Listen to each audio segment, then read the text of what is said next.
In the dusty haze of Copper Falls, a small mining town baked under the relentless Nevada sun, Silas Ward clutched the 3 crumpled dollar bills in his pocket. It was all he had left after a lean season on his ranch, and he'd ridden into town for nothing more than rope and maybe a sack of coffee if the price was right. The main street buzzed with the usual Saturday chaos, ranchers haggling over cattle, miners squinting through clouds of dust, and drifters weaving between makeshift stalls.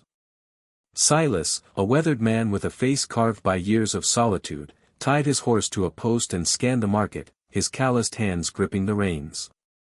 He wasn't looking for trouble, but trouble, as it often did in Copper Falls, found him. The air carried the sharp bark of an auctioneer's voice, slicing through the morning like a rusted blade.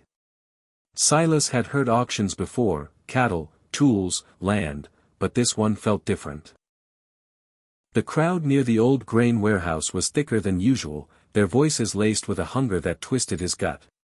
He dismounted, his boots crunching on the dry earth, and pushed closer, curiosity pulling him despite the unease prickling his skin. Through gaps between shoulders and sweat-stained hats, he caught sight of the auction centerpiece, and his breath caught that a young Chinese girl, barely more than a child, stood on a wooden crate like a calf for slaughter. Her black hair hung in matted strands, her clothes little more than rags clinging to her thin frame.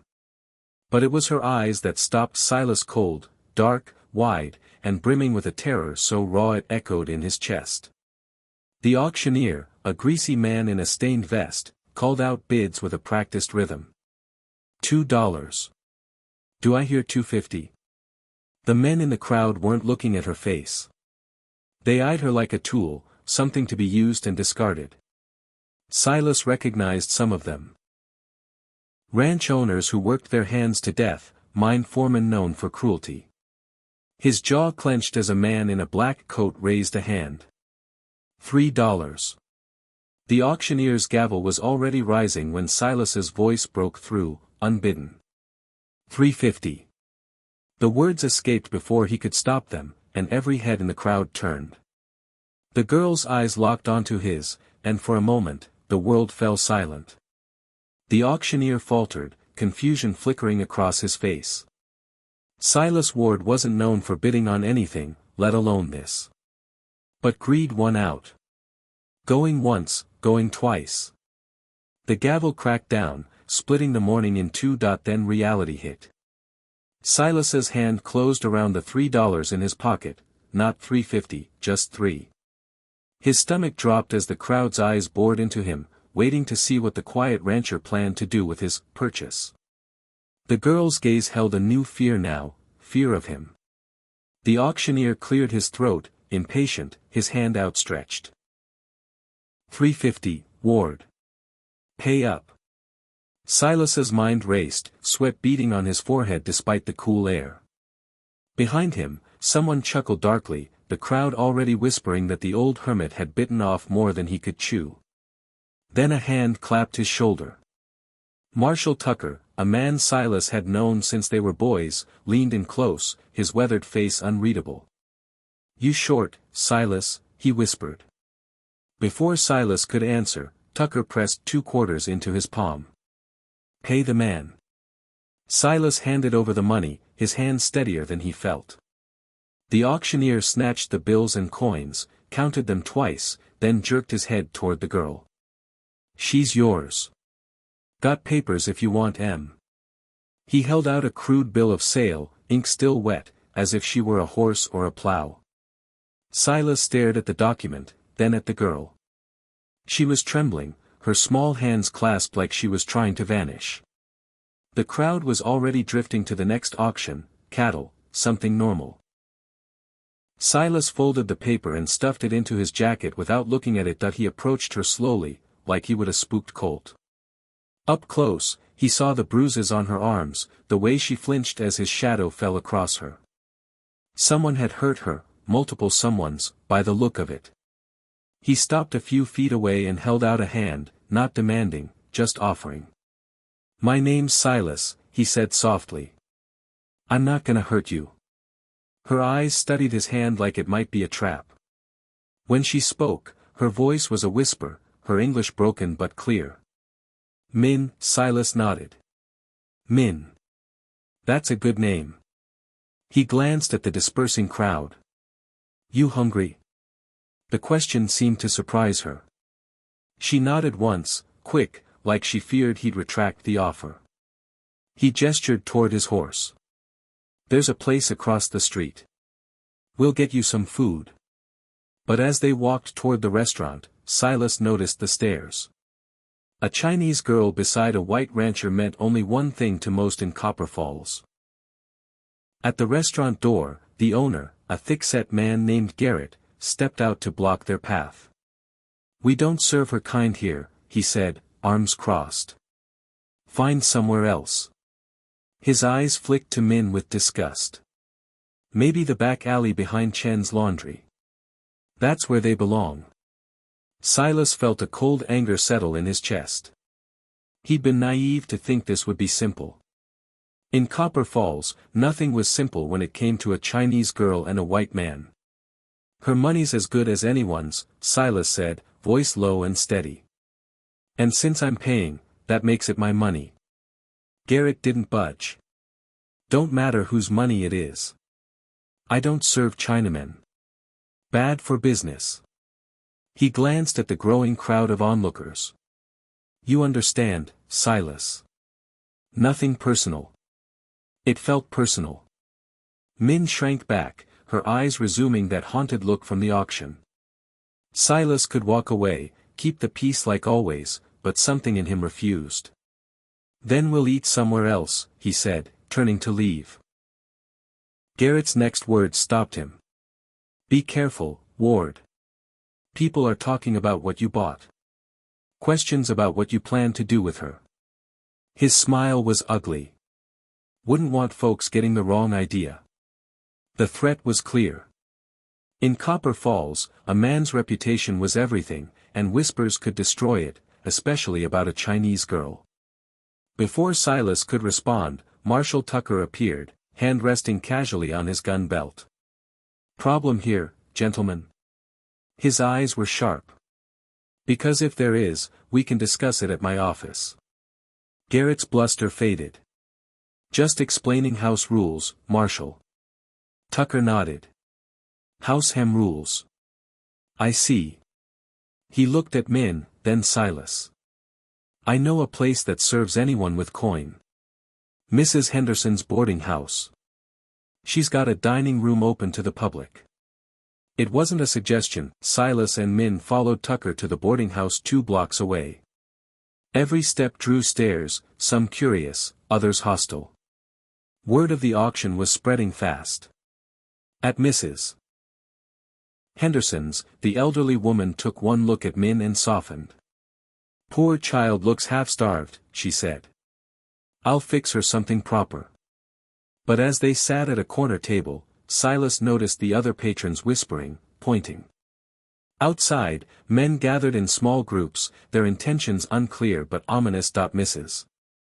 Henderson set a plate of beef stew and fresh bread before Min, who stared like it wasn't real. Her hands shook as she picked up the spoon, trying not to cry. Silas wondered when she'd last had a proper meal. She ate slowly, then faster, as if afraid it would be taken away. The dining room grew quieter, patrons leaving quickly, casting glances their way. Mrs. Henderson bustled nervously. Through the window, Silas saw the crowd outside growing larger. Min's voice broke the silence, so quiet he nearly missed it. Why you help me? It was a fair question, one Silas had been wrestling with since the auction. Why had he bid on a girl with money he didn't have? Don't know, he said honestly. Seemed like the right thing to do. She studied him, searching for truth. Other men, they want bad things. Her voice dropped.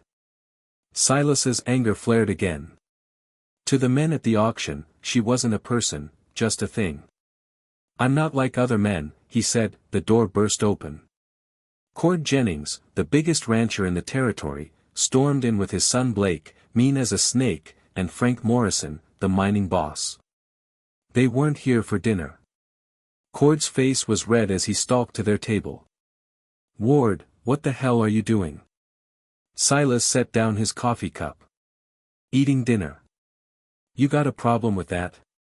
My problem, Cord said, voice rising, is you making decent folks look like fools, bidding on a Chinese like she's worth something. Mrs. Henderson gasped.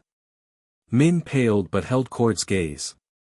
Silas stood, chair scraping the floor. Watch your mouth, Jennings. Blake stepped forward, hand on his gun. Or what, old man? You gonna fight us over some yellow skin? Tucker reappeared, boots ringing on the floor. Gentlemen, I hope we're not about to have trouble in Mrs. Henderson's place. Cord turned, still furious. Tucker, you need to stop this. Ward's brought shame on this town. Tucker's eyes flicked to Min, then back. Last I checked, a man's money is his business, if it's legal. He paused. But I'm wondering where those auction folks got the right to sell her. Makes me think everyone who bid might be part of a crime. The room went silent. Cord's face purpled. Blake spat, what's legal about buying a Chinese like cattle? Funny you mention that, Tucker said. If the auction wasn't legal, every bidder's in trouble. Makes a man wonder what your intentions were. His hand rested on his gun. Move along before I ask more questions. Grumbling, Cord and his men left. Tucker sat across from Silas and Min. This isn't over. You got somewhere safe? Silas nodded. My ranch. 10 miles out. Tucker leaned forward. Get her there before dark. You've made enemies today. Outside, the crowd grew uglier, shouts about teaching lessons and running the Chinese out. Tucker glanced out the window. 20 men out there now. You got another way out? Mrs. Henderson spoke up. Back door through the kitchen. My husband's got an old wagon and horse behind the house. Silas thanked her, and they hurried through the kitchen to the alley. The old mare wasn't much, but she'd do. As they pulled onto a side street, Silas heard hoofbeats. Blake and 4 riders were closing in, faces twisted with rage. Hold on, Silas told Min, urging the mare faster. The wagon was too slow. A gunshot whizzed past, splintering the seat. Silas fired back, not to kill but to slow them. The riders spread out, but another shot grazed the mare. She stumbled but kept running. Silas veered onto a rocky trail, the wagon rattling.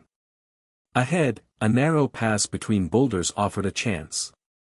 They scraped through, and Silas stopped, rifle in hand. Stay down, he told Min. Blake appeared at the pass. Send out the girl, Ward, and we might let you go. Go to hell, Silas replied, firing. Blake's horse reared, throwing him. The others hesitated. Then, more hoofbeats, from ahead. They were trapped. Silas pulled the bill of sale from his pocket and tore it up, letting the pieces scatter. You're free, Min, really free. Her eyes widened, but freedom meant little if they didn't survive. Tucker's voice cut through. That's far enough, boys. He and 3 deputies rode up, guns drawn. That auction was illegal. Every bidder's facing federal charges. Blake's men backed off, and even Blake, furious, rode away after a tense standoff. Tucker dismounted. You two all right? Silas nodded, hands still shaking. Thanks to you. Tucker smiled faintly. Mrs. Henderson sent word. Get her somewhere safe, Silas. Min smiled, small but real. What happens now? Silas looked toward his ranch. We go home. 6 months later, Min's vegetable garden was the talk of 3 counties, her produce sold in stores that once shunned her. Silas deeded half his ranch to her, making her the first Chinese woman to own land in the territory. On quiet evenings, they'd sit on the porch, watching the sunset, talking about that day in Copper Falls when $3 changed everything. The bill of sale was gone, but the friendship born of courage lasted a lifetime.